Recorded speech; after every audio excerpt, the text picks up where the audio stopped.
ನಮಸ್ಕಾರ ವೀಕ್ಷಕರೇ, public times Kannada news ಚಾನೆಲ್ಗೆ ಸ್ವಾಗತ. ನಾನು ನಿಮ್ಮ ರೂಪೇಶ್ ಕೆಂಸಾಗ್ರ. ಮಾಗಡಿ ತಾಲೂಕಿನ ಚಕ್ರಬಾವಿ ಗ್ರಾಮದಲ್ಲಿ ಅದ್ದೂರಿಯಾಗಿ ನಡೆದ ನಾಡಮಾರಮ್ಮ ದೇವಿಯ ಹರಿಸೇವೆ ಕಾರ್ಯಕ್ರಮ. ನಾಡಮಾರಮ್ಮನನ್ನು ಗ್ರಾಮದ ಸಂಕಷ್ಟಗಳನ್ನು ಬಗೆಹರಿಸುವ ದೇವತೆ ಎಂದು ನಂಬಲಾಗುತ್ತದೆ.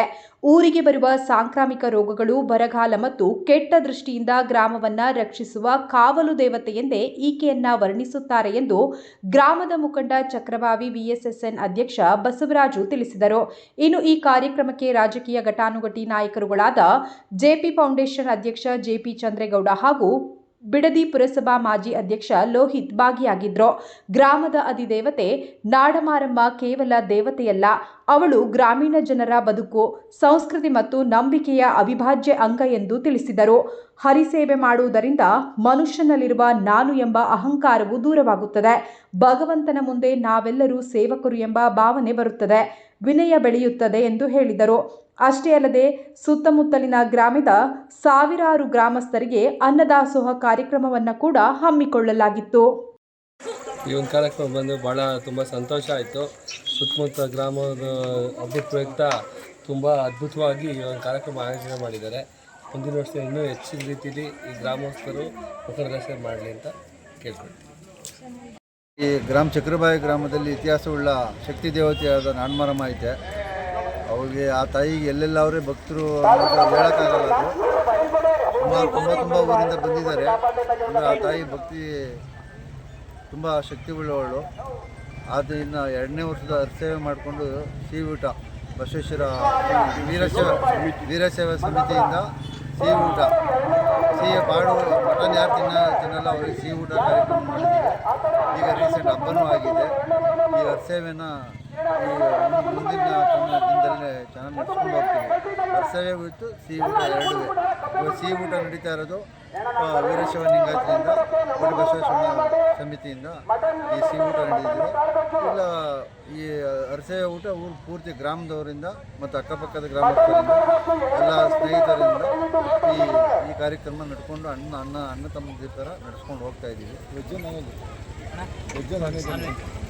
ಈಗ ದೇವಾಲಯಕ್ಕೆ ಬರೋವಂಥವ್ರಿಗೆ ಏನು ಹೇಳ್ತೀರಾ ಸರ್?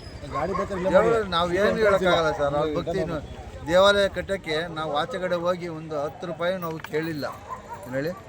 ಅವ್ರಾಗ ಅವ್ರಿಗೆ ಖುದ್ದ ದೇವಸ್ಥಾನ ಕಟ್ಟಿ ಎಲ್ಲ ಮಾಡಿ ಇನ್ನೂ 18 ಲಕ್ಷ ರೂಪಾಯಿ ಉಳಿತಾಯ ಆಗಿದೆ. ಪ್ರತಿಯೊಬ್ಬರು ನಾವು ಯಾರ ಹತ್ರನೂ ಹೋಗಿ ಒಂದು ಬಿಲ್ ಹಿಡ್ಕೊಂಡು 10 ರೂಪಾಯಿ ಕೇಳಿಲ್ಲ. ಎಲ್ಲೆಲ್ಲಿಂದ ಬಂದಿದ್ದಾರೋ, ಅವಳು ಎಲ್ಲಿ ಭಕ್ತಿ, ಎಲ್ಲೆಲ್ಲಿ ಶಕ್ತಿ ಎಲ್ಲಿದೋ ಎಲ್ಲರೂ ಬಂದು ಅವರಾಗೆ ತಂದೆ ಹಣ ಕಟ್ಟಿದ್ದಾರೆ. ದೇವಸ್ಥಾನ ಮಾಡಿ ಇನ್ನೂ 18 ಲಕ್ಷ ರೂಪಾಯಿ ಉಳಿತಾಯ ಮಾಡಿದೆ. ಈ ಹರಿಸೇವೆಯ ವಿಶೇಷತೆ ಏನು ಸರ್? ವಿಶೇಷತೆ ಏನಿಲ್ಲ. ಅಮ್ಮಂಗೆ ಹೊಸದಾಗಿ ದೇವಸ್ಥಾನ ಕಟ್ಟಿದ್ದು 1 ವರ್ಷ ಆಯಿತು. ಊರಿಗೆ ಶಾಂತಿಗೋಸ್ಕರ ಹರಿಸೇವೆ ಬಲಿಯಮ್ಮ ಅದು ಬಲಿಗೋಸ್ಕರ 2ನೇ ಸಲ ಹರಿಸೇವೆ ಮಾಡ್ತಾಯಿದ್ದೀವಿ.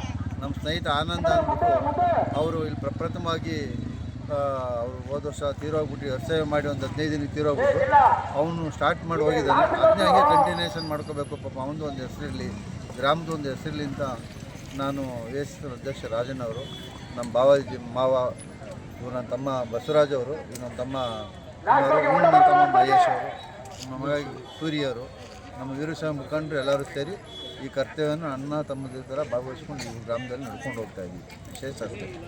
ಬಸವಲಿಂಗಾಯ ನಮಃ, ಮರಳು ಸಿದ್ದೇಶ್ವರಾಯ ನಮಃ. ಸಾವಿರಾರು ವರ್ಷಗಳ ಇತಿಹಾಸದಲ್ಲಿ 12ನೇ ಶತಮಾನದಿಂದ ಈಚೆಗೆ ದಾಸೋಹವನ್ನು ಈ ಪ್ರಪಂಚಕ್ಕೆ ಕೊಟ್ಟವರು ವೀರಶೈವಲಿಂಗಾಯತ ಸಮಾಜ. ಇವತ್ತು ಎಲ್ಲ ಕಡೆಯೂ ದಾಸೋಹ ನಡೀತಾ ಇದೆ. ದಾಸೋಹದಲ್ಲಿ ಒಂದು ಅಂಶ ಏನಂದರೆ, ಊಟ ಯಾರು ಮಾಡ್ತಾರೋ ಅವನು ಯಜಮಾನ, ಯಾರು ಬಡಿಸ್ತಾರೋ ಅವರು ಕಿಂಕರರು.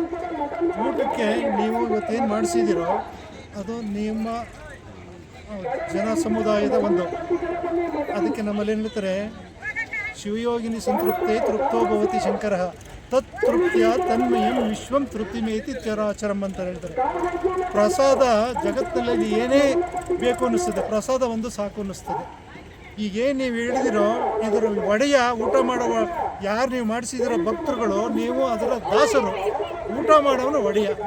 ಇದು ಸಂತೃಪ್ತಿ, ಈ ಜನ ಏನು ತೃಪ್ತಿ ಪಡ್ತಾರೋ ಅದು ಭಗವಂತನ ತೃಪ್ತಿ ಆಗುತ್ತಂತೆ.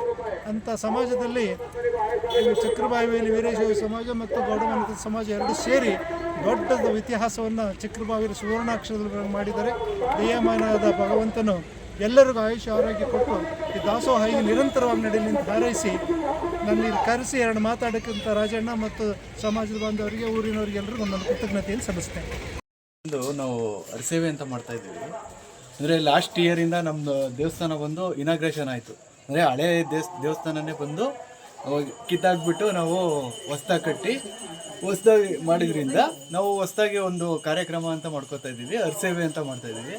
ಎಲ್ಲರೂ ಭಕ್ತಾದಿಗಳು ಅದು ಅವರ ಮನಸ್ಸು ಏನೇನು ಇದು ಬರುತ್ತೆ ಅವರು ಒಂದೊಂದು ಮರಿ ಮತ್ತು ಅವರು ಏನು ಹರಕೆ ಇರುತ್ತೆ ಅದನ್ನು ತೀರಿಸ್ಕೊಳ್ಳೋಕ್ಕೋಸ್ಕರ ಎಲ್ಲರಿಗೂ ಊಟ, ಅನ್ನ ಸಂತರ್ಪಣೆ ಎಲ್ಲ ಮಾಡಿಕೊಡ್ತಾ ಇದ್ದೀವಿ.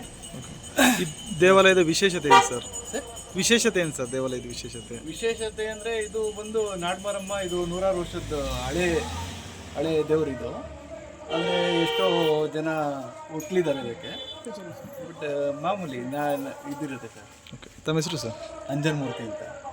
ನಾವು ಹೆಂಗೆ ಇದು ಎಲ್ಲಿವರೆಗೂ ಸೇವೆ ತಾಯಿದು ಶಕ್ತಿಯಿಂದ ನಡ್ಕೊಂಡು ಇರ್ತಿರ್ತದೋ ಅಲ್ಲಿವರೆಗೂ ನಾವು ವೀರಶೈವ ಸಂಘದಿಂದ ನಮ್ಮ ಎಲ್ಲ ಇಟ್ಟಿಂದ ನಾವು ಕೋಡಿ ವಿಶೇಷ ಸಮಿತಿಯಲ್ಲಿ ನಾವು ಆದಷ್ಟು ನಮ್ಮ ಕೈಲಾದಷ್ಟು ನಾವು ಮಾಡ್ಕೊಳ್ತಾ ಇರ್ತೀವಿ.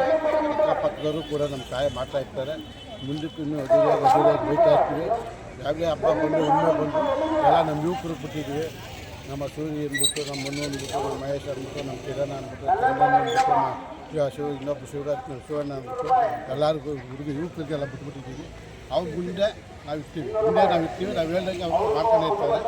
ಎಲ್ಲ ನಾವು ಹುಡುಗರು ಮುಂದೆ ಇದ್ದರೆ ನಾವು ಹಿಂದೆ ಇರ್ತೀವಿ. ನಾವೇನಿಟ್ಟು ಕೆಲಸ ಅವ್ರು ಮಾಡ್ಕೊಂಡು ಇರ್ತಾರೆ. ಅವ್ರು ಹೇಳಿದ್ರೆ ನಾವು ಕೇಳ್ಕೊಂಡಿರ್ತೀವಿ. ನಮ್ಮ ವೀರಶೈವದಲ್ಲಿ ನಾವು ಒಗ್ಗಟ್ಟಾಗಿ ನಿಂತರೆ ತಾಯಿ ಆಶೀರ್ವಾದ ಇರೋ ತಕ್ಕ ಊರಿಗೆ ಗ್ರಾಮ ದೇವತೆ ಇಡೀ ದೇಶನೇ ಕಾಯ್ತಾರೆ. ನಮ್ಮ ಗ್ರಾಮ ಕಾಯ್ತಾರೆ.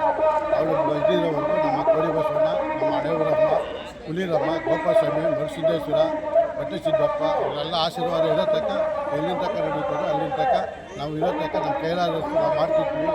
ನಮ್ಮ ಕಬ್ಬಿಗೆ ಇರ್ತಾರೆ ಎಲ್ಲ ಅವ್ರು ಬಿಟ್ಕೊಟ್ಟಿದ್ದೀವಿ. ಅವ್ರು ಹೆಂಗೆ ಹೇಳ್ತಾರೆ ಅದ್ರ ಪ್ರಕಾರ ಹೋಯ್ತೀವಿ. ನಾವು ಅಷ್ಟು ಹೇಳ್ಬೋದು. ನಮ್ಮ ಊರಿನ ಗ್ರಾಮ ದೇವತೆಗಳೆಲ್ಲ ನಮ್ಮ ಶಕ್ತಿ ಎಲ್ಲಿಂದ ತಕ್ಕ ಕೊಡ್ತದೋ ಅಲ್ಲಿವರೆಗೂ ನಾವು ನಡೆಸ್ಕೊಂಡು ಹೋಯ್ತಾ ಇರ್ತೀವಿ. ಅದಂತೂ ನಾವು ಸಿದ್ಧವಾಗಿದ್ದೀವಿ. ಯತ್ನ ಮಾಡಿದ್ದೀವಿ. ಅದಕ್ಕೆಲ್ಲ ಇದು ಮಾಡೋಣ. ನಿರಂತರ ಸುದ್ದಿ ಸಮಾಚಾರಕ್ಕಾಗಿ ವೀಕ್ಷಿಸಿ ನಿಮ್ಮ public times Kannada news channel ಅನ್ನ. ವಂದನೆಗಳು.